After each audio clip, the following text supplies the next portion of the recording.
welcome to the 8th edition of the JLU International Festival of Media, hosted and curated by the Faculty of Journalism and Communication at Jagran Lakecity University, Bhopal. I am Sumaira Yasin. It's an absolute pleasure to have with us Dr. Sandeep Shastri. Thank you for being with us, sir. There is a lot of questions that I want to ask you, but I'm going to keep it short. So you have had the front row seat to the evolution of Indian democracy itself. As we open this festival on media innovation, what I want to ask you is, what do you think is India's most unique and also overlooked contribution to the global understanding of democracy and communication, especially when it comes to electoral politics? The fact that this is the largest democracy is always emphasized. But a fact which is not often emphasized is the citizen's vision of what she or he thinks democracy is about. When we did a study some years ago and asked people this question, according to you, what is democracy? We got the answer to this question. While they said democracy is about equality, about rights and all that, the most common response was in the language of welfare and justice. We recorded what people exactly said in 18 different languages, translated it to English, and then grouped it into different categories. And a bulk of the answers fitted into justice and welfare.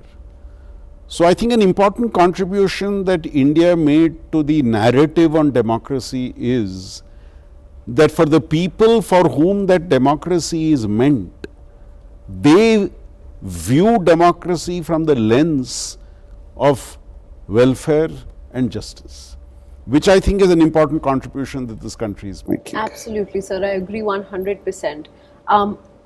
Basing that off of, so this was more of your work in policy, on the side of policy, and looking at things from a more zoomed out macro level perspective. But I want to really hone in with your experience with the youth. You've worked with youth at the policy level within universities. We ourselves have had the privilege of having you be with us. What I want to know is, how do you see young Indians today engaging with the intersection of media and politics? Is it performative or is it participatory, and is it something that we are yet to fully understand, and it's evolving still, and we're at a point where we can't really put a finger to it? See, given the point that the average age in India is 28.8, I think the largest segment of our society in terms of age is this age group between what I would call 14 to 30. And this for me is the aspirational India. Because those who are 14 today or 30 today, 22 years from now, when we celebrate 100 years of our independence, this will be the age group between 36 and 50. You see, who will be contributing the maximum to the society at that point of time. So I am looking at that aspirational India, which is today 14 to 30, who have dreams for the future India, who have a vision for a future India, who I think are very, very practical in their approach. They are not the type to be emotional about when I was young or when I was there or when I was this, which unfortunately a lot of my generation kept doing. They are more connected to reality in important ways and ask questions, often embarrassing questions, difficult questions, but questions relating to the reality of the world. Now, I have gone into the classroom now for 43 years. Even today, even now I take 4 hours of classes every week. Now when I see my students in the classroom today, And when I compare them with these students I had 43 years ago, now I see a sea change. I see that I need to convince them about the point I am trying to make. Just because I am saying it, they won't accept it. They are looking for evidence. They are coming up with counter arguments, which forces me to reassert or reinvestigate the point I am trying to make. And that gladdens my heart that this is the new India that is emerging. This is a new India which raises questions, which is not satisfied with answers. And I think that is the hope and vision for me for a future India. That is absolutely fantastic, sir. It also gladdens my heart to, be talking to you about the young India that, from your perspective. Because what we're seeing, what we're seeing these days, there's a mix, right?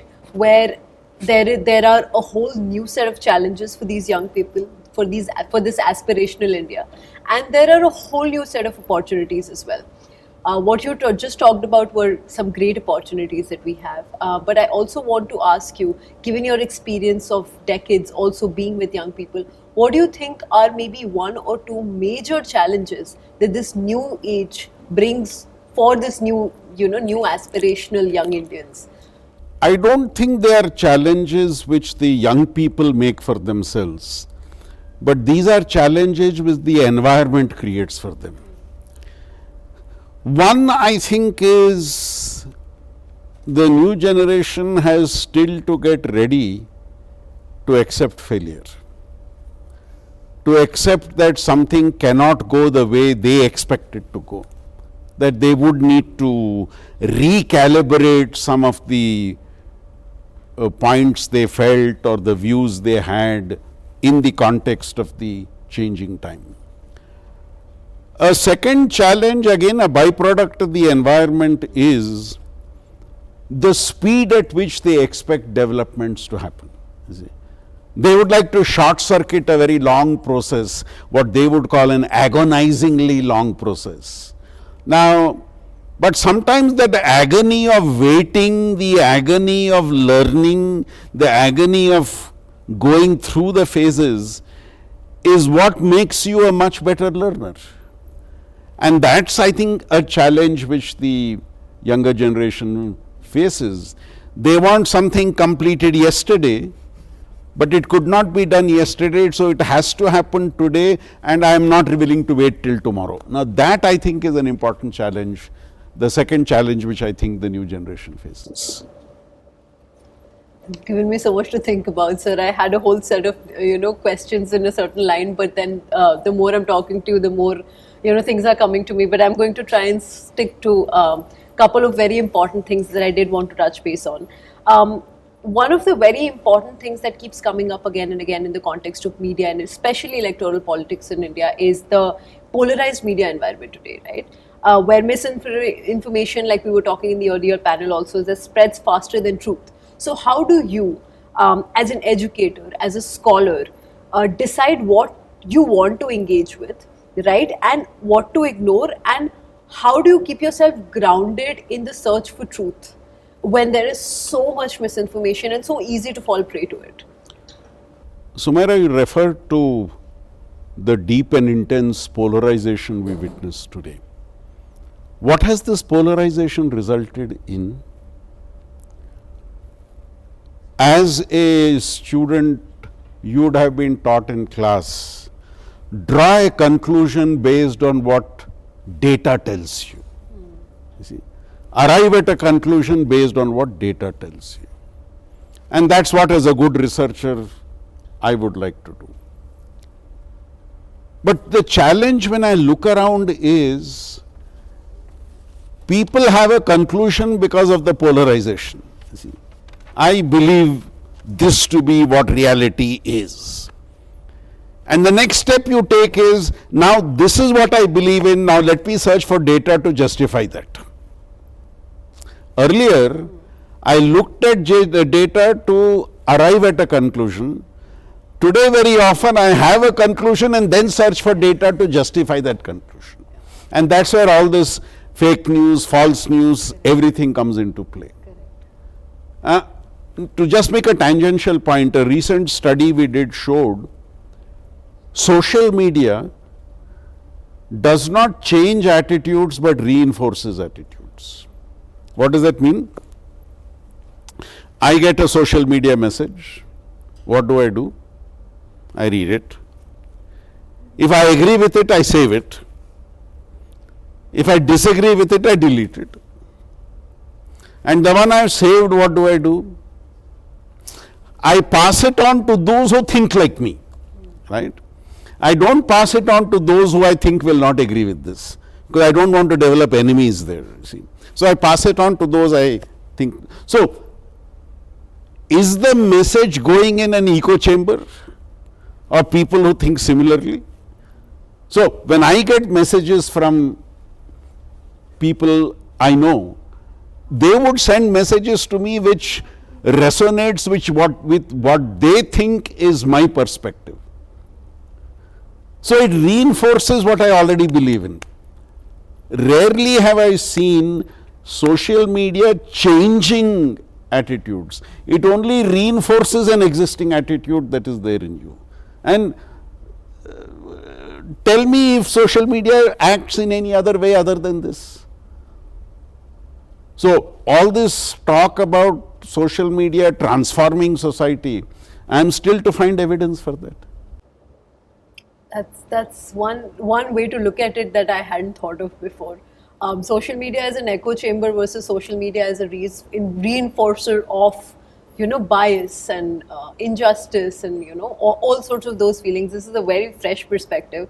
I would want to explore this a little bit more in terms of, if we're saying that social media is an echo chamber in itself and you see what people think is your perspective, then is that also true that that perspective can change because there is an algorithm behind, say for example, my Instagram feed, right? There is an algorithm, and if I look at a video for 3 seconds, it'll show me more of those kind of videos. I looked at the wrong video for 3 seconds that I don't necessarily believe in, and for somehow, some magic of algorithm, something ended up in my feed that I ended up liking, which I had not seen before. So do you think in terms of a larger discourse on, these kind of things and sensitive issues of justice and welfare, do you think it is possible that it can also be a reinforcer if those patterns are broken? See, those who profit by people's using social media, now they do their algorithm calculation very carefully. If I receive a message which does not reflect what I believe in, I may read it, but remember what is the repeated messages that come. Those are the ones which come which shows a sustained reading of a particular type of message. See? I have always been a great fan of dogs. My son and daughter-in-law are cat fans, and thanks to them our home has become a resting home for cats today. And quite accidentally I started reading up about cats. So now dogs don't appear in my social media advertise. It's all about cats. And then I realized, how has this happened? And it didn't happen because I saw one cat video. It's because I saw many that immediately the change happened. So it doesn't happen by just one. Your algorithm is also very clever in being able to calculate what is going to influence you.